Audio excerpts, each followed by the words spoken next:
कल्पना कीजिए कि आप ट्रेन में चढ़े हों और आपको खिड़की के पास वाली सीट मिल जाए। हाथ में चाय का गर्मा गर्म कप हो और खिड़की के बाहर के नज़ारे, माशाअल्लाह। उस वक्त आपको जिस आनंद की अनुभूति होती है, ठीक वैसे ही आनंद की अनुभूति कराती है किताब आज मेरे पास है। नमस्ते, मैं हूँ सुदीप्ता। मसाला चाय पर आपका बहुत बहुत स्वागत करती हूँ। मैं बात कर रही हूँ इस किताब की जिसका नाम है चाय चाय। इसे लिखा है विश्वनाथ घोष ने और हिंदी अनुवाद किया है शुचिता मित्तल ने। ये किताब एक यात्रा वृत्तांत है, लेकिन एक आम यात्रा वृत्तांत से थोड़ा अलग है। जो बात इस किताब को ख़ास बनाती है वो सिर्फ वो विवरण नहीं है जो यहाँ पर उन यात्राओं के बारे में दिए गए हैं, बल्कि वो छोटी छोटी जगहें हैं जो इस किताब में आई हैं जहाँ लेखक गए।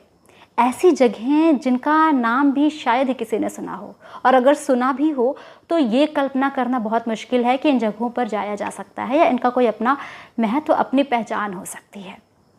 इस किताब में वो छोटे छोटे स्टेशंस और जंक्शंस आए हैं जो पड़ाव तो हैं लेकिन मंजिल नहीं है। जैसे मुगल सराय, इटारसी, झांसी, ऐसे कुल 6 या 7 जगहें इस किताब में आई हैं, और सिर्फ एक जगह के रूप में नहीं बल्कि एक ऐसी जगह के रूप में आई हैं जिनका अपना एक इतिहास है, अपनी एक पहचान है, अपना एक आर्थिक ढांचा है, उनकी अपनी एक बसावट है, और रेलवे परिवहन में उनका योगदान बहुत महत्व रखता है। अगर ये जगहें पड़ाव न बने तो रेलवे परिवहन व्यवस्था चरमरा जाए। लेखक जब अपना बैग उठाए इन छोटी छोटी जगहों पर पहुंचते हैं तो उनकी नज़र बहुत दूर तक जाती है। जैसे मुगल सराय में वो लाल बहादुर शास्त्री जी की जन्मस्थली ढूंढते हैं, वो रेलवे इंटर कॉलेज भी पहुंचते हैं ताकि उस इतिहास की झलक महसूस कर सके जब शास्त्री जी छात्र जीवन जी रहे थे। वो इस बात को जानने की भी पुरजोर कोशिश करते हैं कि आखिर मुगल सराय का नाम मुगल सराय क्यों पड़ा। इटारसी में वो एशिया की पहली कोऑपरेटिव मिल का इतिहास खंगालते हैं। गुंटकल में वो अनजाने में ही सही गोठी धर्मशाला पहुंच जाते हैं और वहाँ के इतिहास से हमें रूबरू कराते हैं। इसके अलावा झांसी, ओरछा, खजुराहो और शोरानूर जैसे स्टेशन की उन्होंने यात्राएं की हैं, और इन सभी जगहों का एक गौरवपूर्ण इतिहास रहा है। किसी भी स्थान की प्रकृति या मिजाज तभी पता चलता है जब आप उस स्थान पर रह रहे लोगों से मिलिए। लेखक ने भी बहुत सारे लोगों से मुलाकात की है, जैसे मुगल सराय में फलाहारी बाबा से मिलना हुआ, गुंटकल में अब्दुल वहाब से, इटारसी में संजय की मेहमान नवाजी, और झांसी में अपने पुराने दोस्त विकास से मिलकर वो बहुत सारे रोचक किस्से और जानकारियाँ हमारे लिए लेकर आते हैं। इन जगहों के लोग कैसे ख्वाब देखते हैं, ख्वाब देखते भी हैं या नहीं, विकास के नाम पर इनसे किस तरह के वायदे किए गए, क्या वो वायदे पूरे हुए।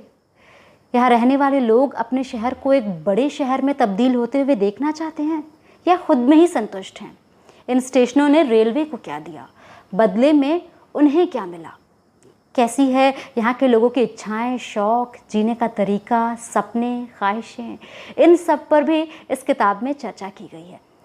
एक बात जो लगातार इस किताब को पढ़ते वक्त मुझे महसूस हुई, बल्कि मैं कहूँगी कि एक असुविधा की तरह महसूस होती रही, वो ये कि यहाँ कहीं भी उस वक्त का जिक्र नहीं है जिस वक्त या जिस वर्ष में ये यात्रा की गई। इस बात का पाठक सिर्फ अंदाज़ा लगा सकता है कि किस सन की बात हो रही है, क्योंकि जब हम ये किताब पढ़ रहे होते हैं और ये एक ऐसी किताब है जो उन जगहों की एक देशकालीन परिस्थिति पर चर्चा करती है, उनकी आर्थिक व्यवस्था की बात करती है, उनके जनजीवन की बात करती है, तो बहुत ज़रूरी हो जाता है ये पता लगाना कि जिस जगह के बारे में हम पढ़ रहे हैं वो किस वक्त की तस्वीर हमारे सामने पेश कर रहा है।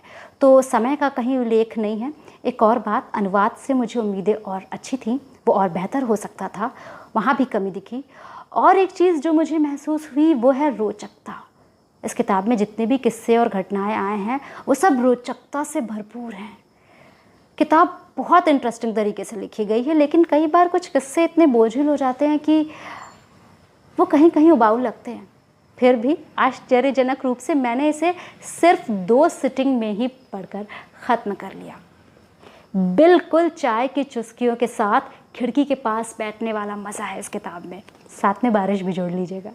तो अगर पढ़ना चाहते हैं चाय चाय, आप हमारे लिंक से भी ऑर्डर कर सकते हैं। ऐसा करके आप मसाला चाय को भी एक छोटा सा सहयोग दे सकते हैं। लिंक मैं डिस्क्रिप्शन बॉक्स में दे दूँगी। इसके अलावा आप चाहते चाहते मेरे इंस्टाग्राम लिंक चेक करना मत भूलिएगा, जहाँ पे आजकल मैं बहुत सारे कंटेंट डालने लगी हूँ। तो आपको बहुत सारी नई चीज़ें किताबों के बारे में वहाँ भी जानने को मिलेंगी। लाइक करना मत भूलिएगा मेरे वीडियोज़ को, और उसके बाद अगर आपको अच्छा लगा है तो दोस्तों के साथ शेयर कर सकते हैं, सब्सक्राइब कर सकते हैं लाल रंग के बटन पर क्लिक करके। आशा है आज आपको आपके काम लायक किताब पता चली होगी। अभी के लिए चलती हूँ, अपना ढेर सारा ख्याल रखिए और किताबें पढ़ते रहिए। Tata, bye bye.